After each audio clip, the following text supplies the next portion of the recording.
Fortunate to have President Ali as our president. There is no other candidate in this race now who can so easily navigate very complex issues that are important for our country. You just have to listen to them. From some, you get sloganeering, people-centered development. That's all you hear from them, but without being able to elaborate details. And then a whole series of promises that are not sustainable and would lead us to economic ruin. And then from others, it's just shortly and soon. So I'm sitting here and I'm thinking back to 5 years ago when we had a similar exercise at the new driving restaurant just across the road. We were preparing our manifesto and we thought it important to include the voices of the people of this country. So we had originally planned the consultations for this hotel.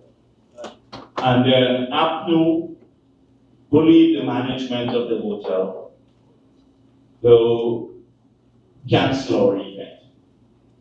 And so we had to hold it at the new driving restaurant. But it wasn't the venue that mattered. It was the content and the participation. And I want to thank all of you for taking your time to be here today. And every word that you say, we will seriously consider your suggestions before we complete our manifesto. Now, you would have seen a document that we've circulated, and it's titled Commitments and then Additional Commitments. So over the past several years, we've been on the ground. We know what the people's issues are. And those commitments you see there are reflective of the concerns that we have encountered on the ground. And we've proposed the solutions.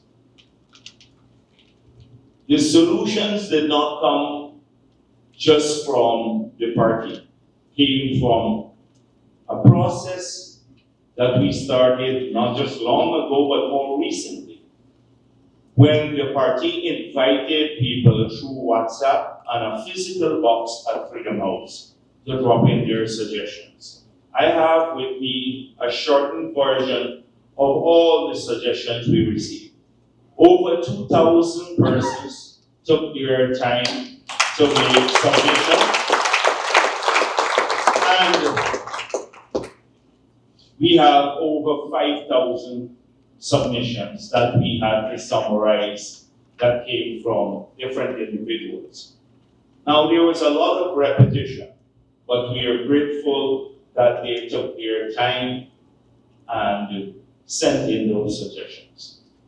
So what we have here is we've invited more institutions to be here and different sectors of the economy, because we've had a widespread consultation through this means already. And some of the commitments you've seen on our flyer that will be taken to every home and that you have before you, those came out of that initial interactive process that we had. Today we are looking to elaborate on these and also to complete our manifesto, which will be launched sometime later this month.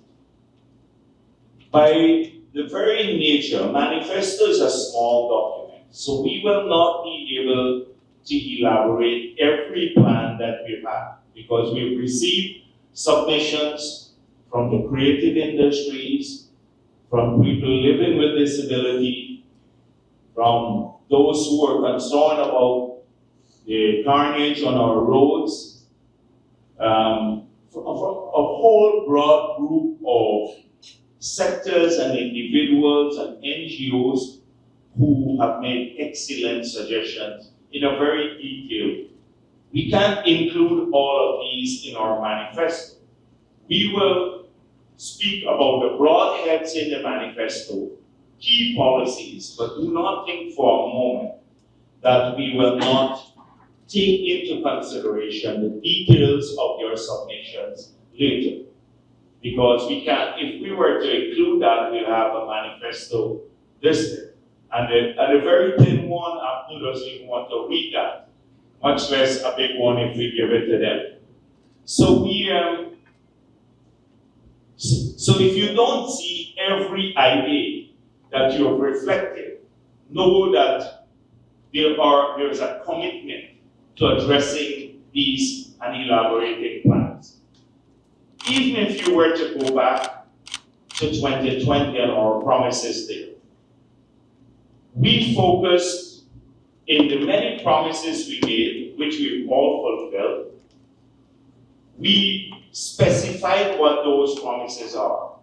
So when we said we will reverse the taxes, 200 plus taxes, which we did, and it cost us $50 billion, and put $50 billion back in the pockets of people who had to pay those taxes.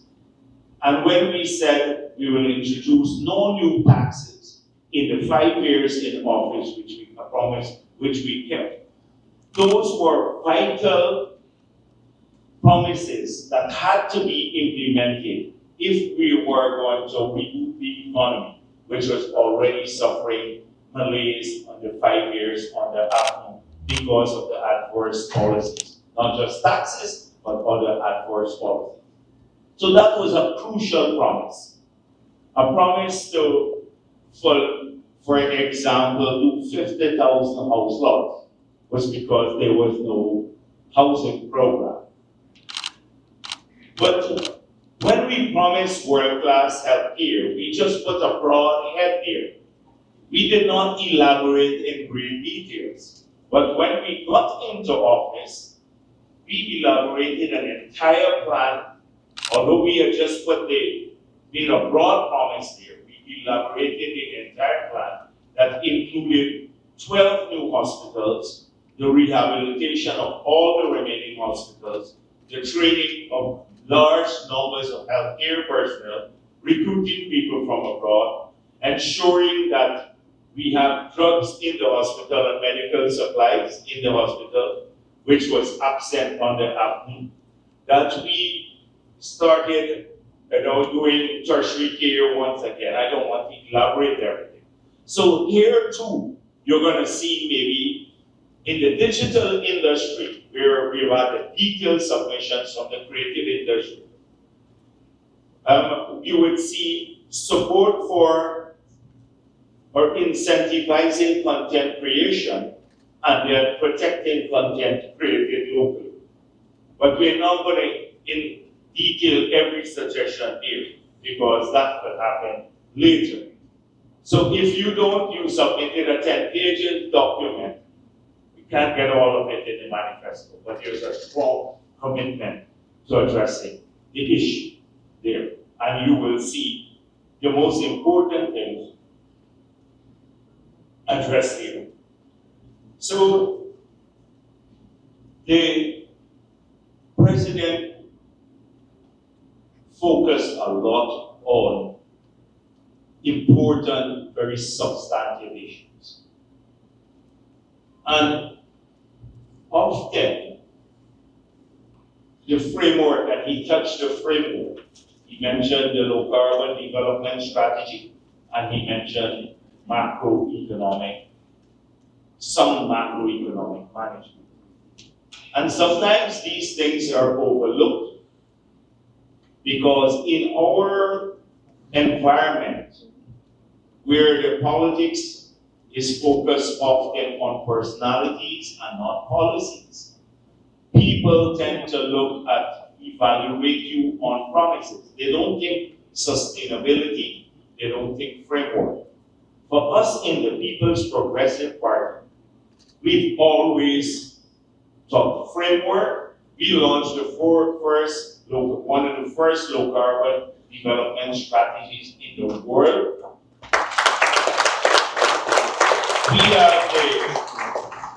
We had the NDS, nearly seven volumes of planning done in the 90s, thousands of pages that laid out almost in every sector of the economy what we wanted to achieve in the long run. And that is why when recently APNU tried to claim credit for the bypass road, we showed we had the route map since 2003. We had a consultant, the bypass from Ogle to Eccles and the Mandela to Diamond and then to the airport. We had a high-span bridge across the Demerara River, the Berbice River, since in 1996, the year that we handed over the manifesto to Dr. Jagdeo. Not the manifesto, the MDS, the first draft of the MDS. We have consistently had a long vision of things. And that differentiates us from the other side. We don't have any vision, no plan, and that is why all you get are a series of unsustainable promises. So why did we need that long-term vision? Because the country was insolvent in 1992. Imagine a government taking office which, according to Carl Greenidge's own words, was faced with the overhang, the debt overhang being 9 times the size of your economy, 913%, and having to use 153% of revenue to service debt. That was scheduled. When you got the write-off, the actual was 94%. That is the starting point. So, although we were planning to change the country, we had to address the macro issues first. You could not have had a sustainable Guyana, or because we were ranked by McIntyre as being poorer than Haiti. Sir Alistair McIntyre has been poorer than Haiti in that period when he did the report on Guyana. So that was crucial to address it, because there's no strategy for the future without sustainable macroeconomics. And interest rates were 40%. Imagine mortgage rates, 43, the president just told. Imagine 43%. You have to take a loan to build a home. In 2 years, your principal would double, basically. You couldn't build with that. The inflation rate was triple digit. The fiscal deficit was 25% of GDP. The balance of payment deficit was like 47% of GDP. So every 2 years to finance the BOP, you have to double the country's debt with the rest of the world. In every 4 years, if you have a fiscal deficit of 25% of GDP, you have to double the government's debt. It was a basket case. The PPP, through its leadership, up to 2050, when we left before oil, although we just found oil when we lost the elections. At that time, the debt to GDP ratio came down from 913% to about 40% of GDP, one of the lowest figures in the world before oil. And we were spending at that time about 10% of revenue to service debt. Today, it's even lower. The last time we checked, it was about 16% of GDP, one of the lowest figures in the world again, in spite of the borrowing, and we're using just about 5% of revenue to service debt. Again, one of the lowest figures anywhere in the world. And it will only get lower in the future. So you can rest assured that we are not short-term people. We don't do things for expedience, and we would not be able to fulfill any of these promises without us having a sound macroeconomic environment. None of the promises can be fulfilled. Interest rates have come down. Look at where the private mortgage rates are. He's been a fierce campaigner for this since he was minister. Mortgage rates now lower than even in the US in some cases. And the same thing with inflation rate, etc. Single digit inflation, even through COVID. So that's the one important thing that you can expect from us, a continuation of some macroeconomic management. So what will happen, just sitting here writing, that our economy has changed a bit now. We have the oil and gas sector. So the traditional management tools that we use have to be enhanced, because now we run the risk of having the Dutch disease because of the windfall revenue. So you need to be very careful and deliberate in how you manage this, because other countries have not done so. That is why they destroy their economies, as the president said. Venezuela, others. They splurge, they change relative prices, they kill the other sectors of the economy by this change in relative prices because of the exchange rate policy when it appreciates. And then before you know it, your entire country is relying on revenue only from one sector. And then, when that happens, because with any resource industry, it's very volatile on the world market. So prices collapse there, the whole country, the economy collapses. The president has been aggressive in laying out the diversification plan, the focus on agriculture, the creative industries, the services sector, the connection with Brazil, all to create new growth poles that will create the wealth of the future. So we are already working on a post-oil and gas economy and a diversified economy, although we are just starting to produce oil and gas. Some countries have been producing oil and gas for 75 years, and they don't have a post-oil and gas strategy. We already started working on that because that's important to sustain any future prosperity. It's important so that the prosperity doesn't become periodic or ephemeral, it disappears one day, that it's sustained for generations to come. And so you can expect that to happen in the next 5 years. Continued work on ensuring this. Our taxation policy now will evolve. You heard the president mention lower taxes to increase more disposable income to people. But there are several principles that have guided us in, again, addressing taxation. So one is more money in people's pocket. Two is that it has to be family friendly, and we've started orienting the taxation system to support families. That is why now we are introducing allowances, and that will only grow for people with families, children, etc. It has to incentivize economic activities. So the poultry industry, the fisheries industry, the miners would see a favorable taxation policy. The rice farmers, every industry would see that, because our taxation system was not penalized the wealth creation. It was incentivized the manufacturing sector. That is what we focus on. Imagine they were putting taxes on pesticides, fertilizer, on equipment for miners, or if you were agriculture or a manufacturing industry, you bring in a factory, you have to pay a VAT. That is what, so the taxation system would evolve to do that. Then it would also evolve to reward hard work.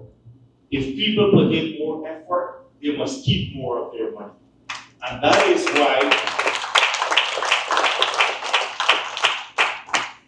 we have put in an allowance now for overtime, for second jobs, etc. So that is the principle that guides us. We're not working on the basis of one day waking up and doing. We're underpinned by a vision, a set of principles. And these are the things that would guide our taxation policy in the future. Our borrowing policy, we don't borrow to eat. We borrow to invest in the future. It's either for capital formation in two sectors. In the economic sector, so roads, bridges, etc., that will create greater wealth or support the creation of greater wealth. And secondly, in social infrastructure. That's our schools and hospitals, etc. It is our hope that in the future, as we get more revenue, we'd have to borrow less to finance the program because the budget will be supported more from revenue.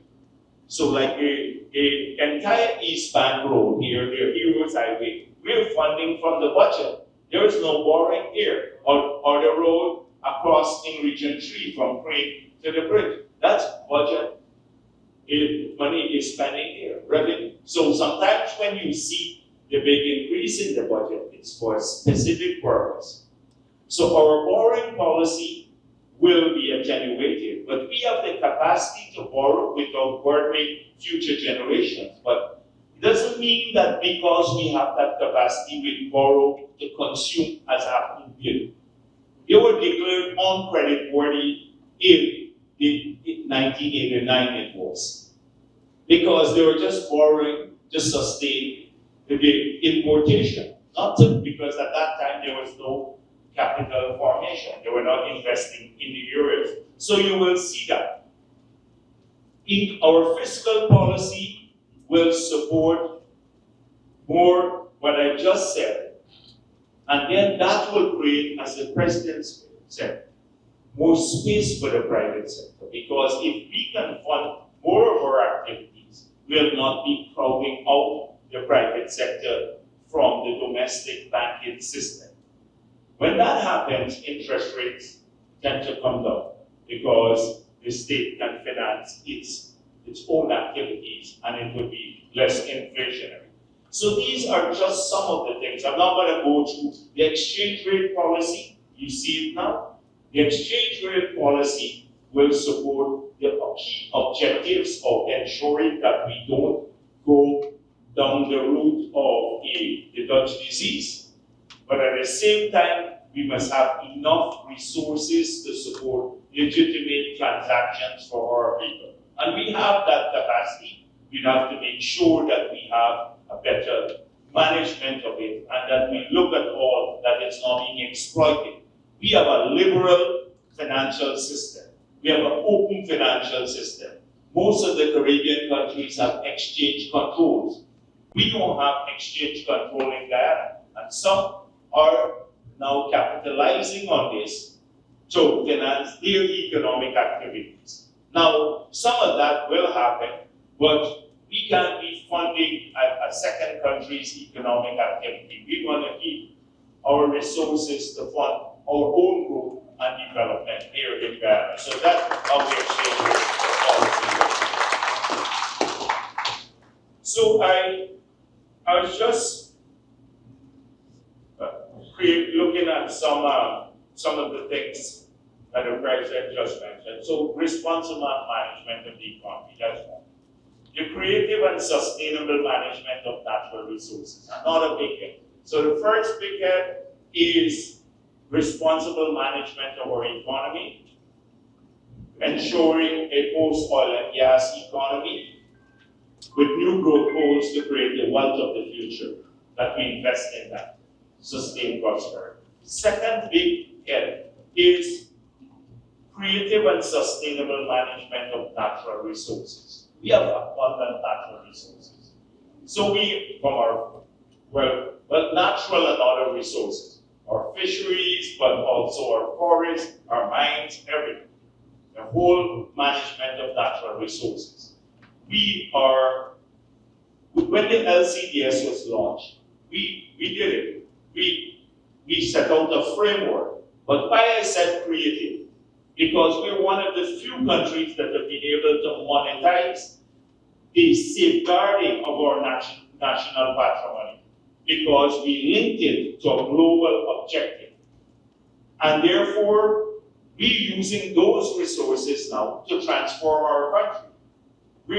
The $750 million we earned from the sale of 30% of our forest carbon, 20% has gone to the Amerindian communities already, transforming the lives of people in those communities, 240-something communities. But the rest of the money is being spent right here safeguarding us against climate change, because we are now funding adaptation measures along the coast. Hope-like canals, several in Berbice, etc., hookers, pumping capacity. So you, your families, your businesses don't have, when what is already inevitable, that you don't lose the entire rice crop or the sugar industry, or your homes get flooded out because of the variable and intense weather patterns that we now experience. So that's why I said creative. We're the only party that has been able to do that. Set out a framework and then use creativity to fund a lot of what other countries are looking for funding for and can't find, because they are fiscally stressed budgets. We've been able, without recourse to the Treasury, to be able to finance and safeguard our country in that regard. So that's the second big head.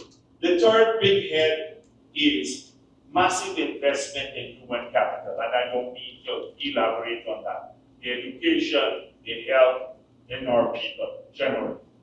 The third big head, the President mentioned it, is keeping our communities clean and safe. Garbage and security cameras and proper policing, from keeping them safe. People not now worry that, when they go to work, someone is jumping into their home and stealing what they earn for all the time. And then keeping our borders intact. So major investment in security, both to keep our country's borders intact and then our communities safe.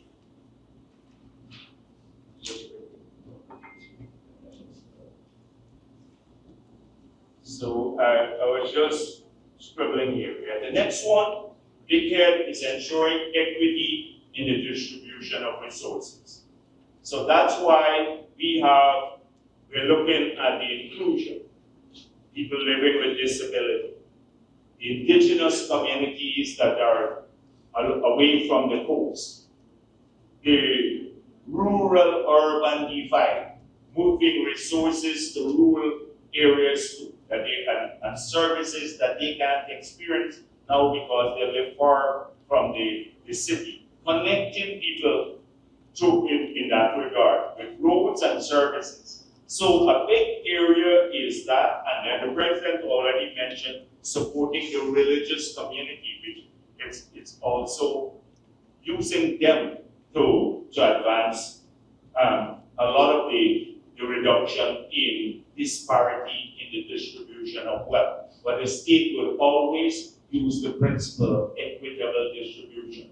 Doesn't mean equal, equitable distribution of wealth. So look at it. The next big area is accountability at every level. The President mentioned the judiciary and the branches of the government and efficient government. So accountability and efficiency. We have to introspect how we deliver services to people. The judiciary has to be much more accountable. The President has done something never done before. Look at the complement of judges. He's increased that significantly. Now, if you look at the resources going to the judiciary, the salaries there, they're competitive like with anywhere else. And we now need to see the fair and fast adjudication of cases, and the excuses should disappear now. Police accountability. Too often, we take the heat for unaccountable police in action. But I don't want to disparage policemen, because they've made a great, they've done a great job in keeping our country safe. And sometimes the occasional bad things that happen cloud everything, the successes they have made. But clearly, accountability and the focus on efficiency in government delivery. President mentioned again pensions. Rather than every pensioner having to come to get the pension paid into their account, the cash grant in the future get paid somewhere else. Then the next big help is the creation of opportunities for all Ghanaians at every level, rich and poor, and then supporting them through the development bank, through education, through other means, good policies, to take advantage of the wealth creation. We want every Ghanaian to get wealthy, whether you have nothing now or you're a big businessman. We want everybody to grow. And then, of course, the long-term planning for the oil and gas sector. I don't want to go on too long, because I've done a thing that here, it's just a framework. I want every one of you to understand what you see in that flyer can be read in isolation from the framework that guides us. We didn't map out the entire framework in the flyer, but I think we may need to do that in the final product when the manifesto comes up. So this is your reading this, the flyer, in conjunction with what I just said. I want to thank all of you again for being here. We really appreciate your presence. Thank you. Thank you, General Secretary.